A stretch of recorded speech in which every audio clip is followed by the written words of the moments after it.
Assalamualaikum warahmatullahi wabarakatuh. Bismillahirrahmanirrahim. Di video kali ini saya akan membahas mengenai materi pembelahan sel. Nah, pembelahan sel ini sendiri ada 3 macam cara pembelahan sel.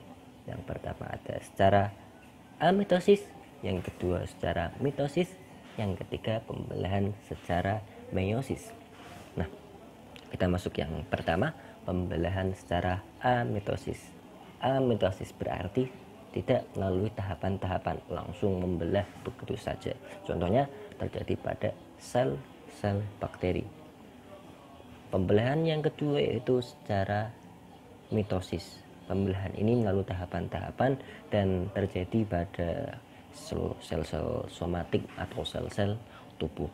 Nah, tahapan-tahapan yang ada pada pembelahan secara mitosis ini, yang pertama itu ada tahapan profase, ada tahapan metafase, ketiga ada tahap anafase, dan yang keempat ada tahap telofase.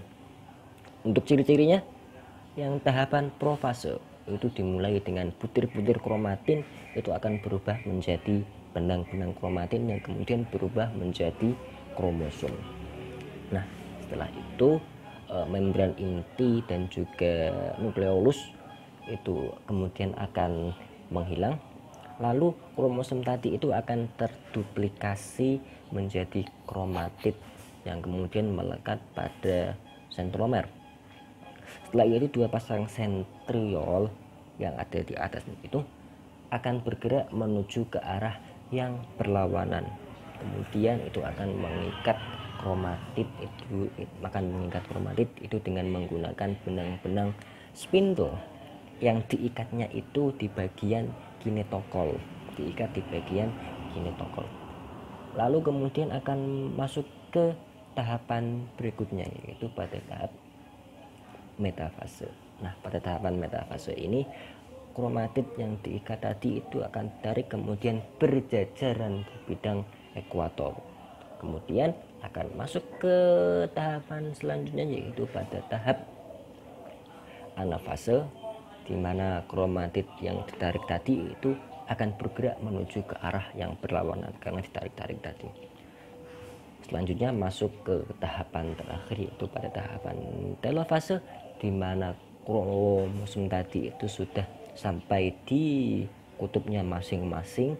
Setelah itu benang-benang spindle itu akan menghilang dan membran inti dan juga nukleolus yang tadi menghilang itu akan terbentuk kembali dan terjadilah sitokinesis atau proses peristiwa pembelahan sel. Setelah itu akan membelah menjadi 2 buah sel anakan yang identik dengan induknya. Jadi pada pembelahan secara mitosis itu akan menghasilkan 2 sel anakan diploid yang sama identik dengan induknya. Setelah itu sebelum kita masuk ke yang meiosis, kita tambahan sedikit untuk mitosis. Nah, setelah tadi sel itu membelah, maka sel anakan itu akan memasuki fase yang bernama fase interfase.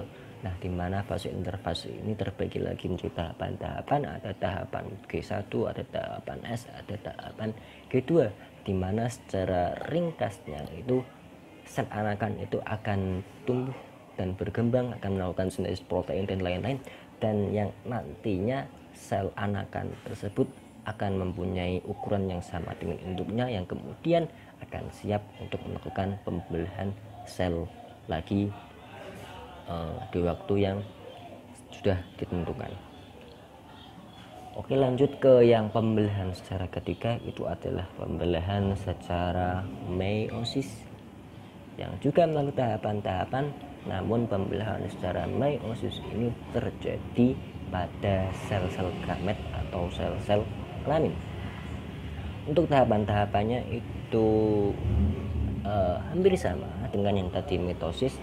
Ada tahapan profase, ada tahap metafase, ada tahap anafase, dan ada tahap telofase. Namun di sini yang membedakan yaitu adalah pada tahapan profase ini dibagi lagi menjadi subtahapan-tahapan. Langsung saja kita pelajari ciri-cirinya. Untuk pembelahan secara meiosis ini terjadi secara dua kali, yaitu ada 2 kali proses meiosis. Jadi setelah membelah itu tanpa melalui fase interfase seperti mitosis tadi, kemudian akan langsung membelah lagi, langsung dari meiosis 1 langsung ke meiosis 2. Jadi 2 kali proses pembelahan. Untuk ciri-cirinya, yang meiosis pertama yaitu ada tahapan profase 1, di mana tahapan ini terbagi lagi menjadi subtahapan-tahapan. Yang pertama itu ada 5 tahapan. Yang pertama adalah leptoten, di mana pada tahapan ini akan terbentuk kromosom. Kemudian tahapan yang kedua yaitu tahapan zigoten, di mana akan terbentuk kromatid. Yang ketiga yaitu ada tahapan pakiten, di mana akan terbentuk tetrat. Tetrat itu sepasang kromosom yang homolog. Yang keempat ada tahapan diploiden, di mana akan terbentuk kiasma dan terjadi crossover atau pindah silang. Untuk tahapan yang kelima itu adalah tahapan diakinesis, yaitu di mana ada pergerakan sentriol tadi menuju ke arah yang berlawanan, lalu kemudian membran inti dan juga nukleolus akan mulai menghilang. Setelah itu akan masuk ke tahapan berikutnya, yaitu tahap metafase 1, di mana tetrid itu akan berjejer di bidang ekuator, lalu memasuki tahapan yang berikutnya yaitu tahapan anafase 1, di mana kromatid itu tadi akan berjalan ke arah yang berlawanan, ke arah kutub yang berlawanan. Kemudian memasuki tahapan yang keempat yaitu telofase 1. Di sana itu kromatid sudah sampai di kutubnya masing-masing dan kemudian terjadi peristiwa sitokinesis atau pembelahan sehingga menghasilkan 2 sel anakan. Nah, setelah menghasilkan 2 sel anakan tersebut kemudian membelah lagi, memasuki proses meiosis 2. Nah, proses meiosis 2 ini juga ada tahapan-tahapan lagi seperti tadi, yaitu ada tahap profase, metafase, anafase, dan juga telofase.